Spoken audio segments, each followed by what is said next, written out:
Hello my dear friends, and welcome back to another very exciting Star Wars video. It is I coming at you once again, the one, the only, your favourite galactic hostess, Star Wars Meg. And today we're going to be talking about Andor Season 2. If you like the show, make sure to subscribe because in this community, you have friends everywhere. If you know, you know. And while the show has come to an end, discourse surrounding it continues to thrive. And today we have some amazing, awesome updates. The biggest one, I'm going to save for just a moment. And make sure you stay tuned to the very end because we're returning to the Ghorman Massacre. But first, when we're talking about the finale, we were left with a few baffling mysteries. And there's one character at the end of the show who fans are really worried about. What's going to happen to B2EMO? Obviously, he stayed on the wheat planet of Mina Rao. And assuming Bix and her child, the son of Cassian, are going to survive, B2 is going to help raise him. And the saddest realization that fans had is that he probably has recordings of Cassian. He might show them to their son. So B2 is kind of like the R2-D2 of this series. Because if you've ever read the novelization of Revenge of the Sith, then you know in the same way R2 lamented when Anakin turned to the dark side, B2 is going to be very sad when Cassian never returns. For the longest time, R2 thought Anakin abandoned him. At first, he didn't realize Anakin had become Darth Vader, so in R2's mind, Anakin was deliberately avoiding him. Wouldn't it be tragic if B2 thought the same thing? Does he ever find out about Scarif? And when Bix finds out, if she ever contacts the rebellion, does she make the conscious choice to not tell the droid? Because he's been through so much. Between losing Marva and Brasso, the one and only person he always asks for, always demands, is Cassian. On the bright side, he's got a new friend, the female-programmed mechanic droid, Aggie, ARG-19. But now for the biggest update. This is really incredible. As promised, I'm keeping you updated on all developments concerning viewership. And I'm pleased to tell you, it just reached a new high. Or should I say, a couple of new highs. Because according to Deadline.com, in the run-up to the final 3 episodes, the show generated 830 million minutes watched. And it was the most streamed title amongst Asian viewers. And by quite a significant margin, by the way. 215 million among that demographic alone. I mean, that's just pretty insane. And if that wasn't impressive enough, in the window of time we're talking about, just a few days before episodes 10, 11 and 12, Andor Season 2 generated more viewership than the premieres of Ahsoka and The Mandalorian Season 3. So don't believe anyone who tells you the show was not a success. And look, I get it. The viewership doesn't compare to Kenobi, Book of Boba Fett, the highest peaks of The Mandalorian. Compared to the first season, which led many fans to believe Season 2 was going to be a flop, it did much better than Disney anticipated, and by quite a lot. And keep in mind, it's still growing. It's still charting on the Nielsen ratings. Its cultural impact, the way it's being quoted and spoken about, is still expanding and still being realized. I've seen actors talk about it, ones who have nothing to do with Star Wars, politicians, singers. Its reach has been pretty wide.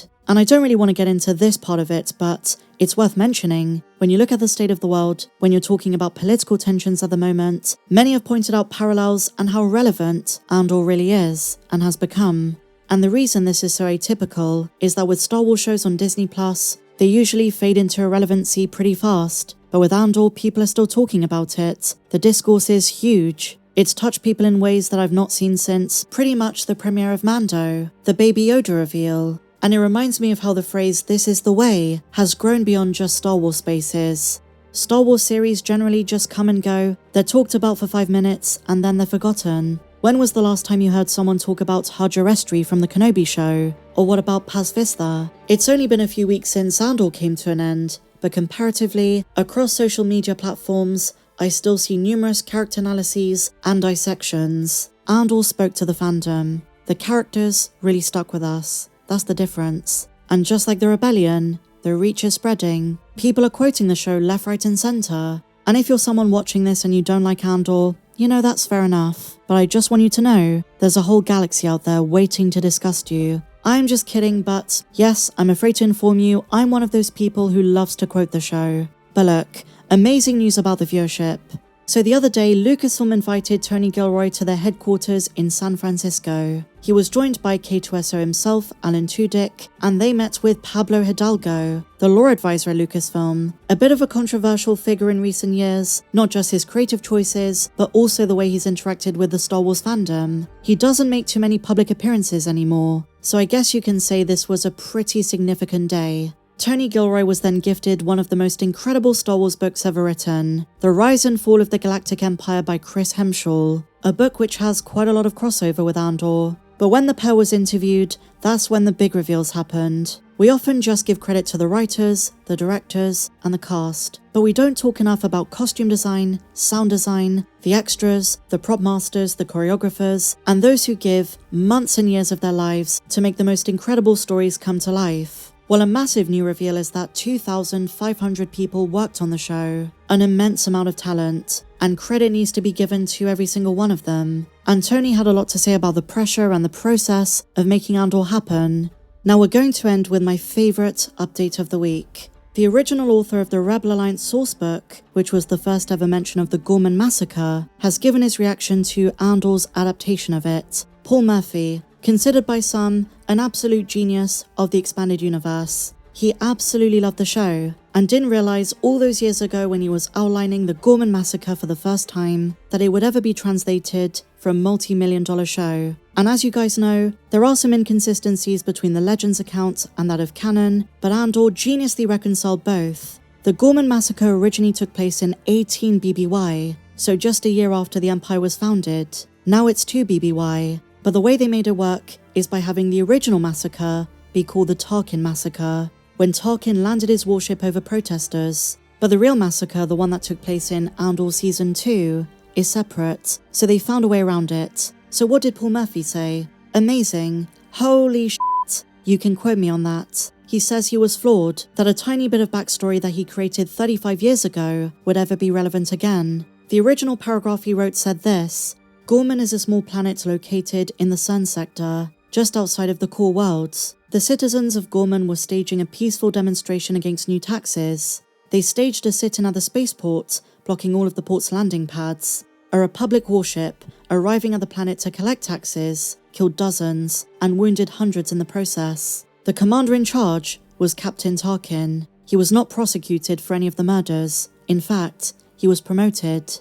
In the 1990s, we thought the Tarkin massacre was the main massacre. It's one of many examples of Disney canon retooling elements of Legends. But Paul Murphy is very happy. I have to say, compared to other examples, whether it's Palpatine's return, the canon adaptation of Rook, Grand Admiral Thrawn in the Ahsoka show, the Ghorman Massacre might be the best expanded universe storyline brought into the new canon.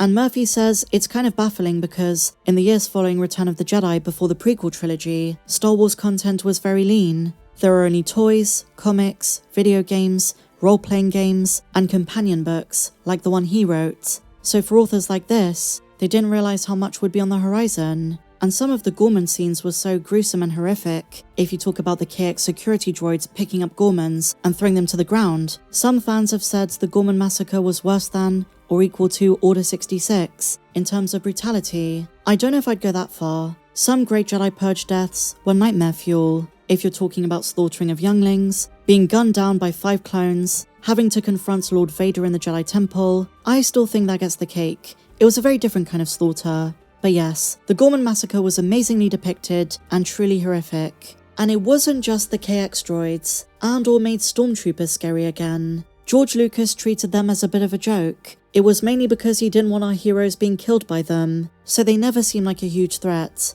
In Andor, that's very different, because aside from the characters who we know survived to Rogue One, especially during something like the Ghorman massacre, most characters were fair game. Share your thoughts in the comments down below.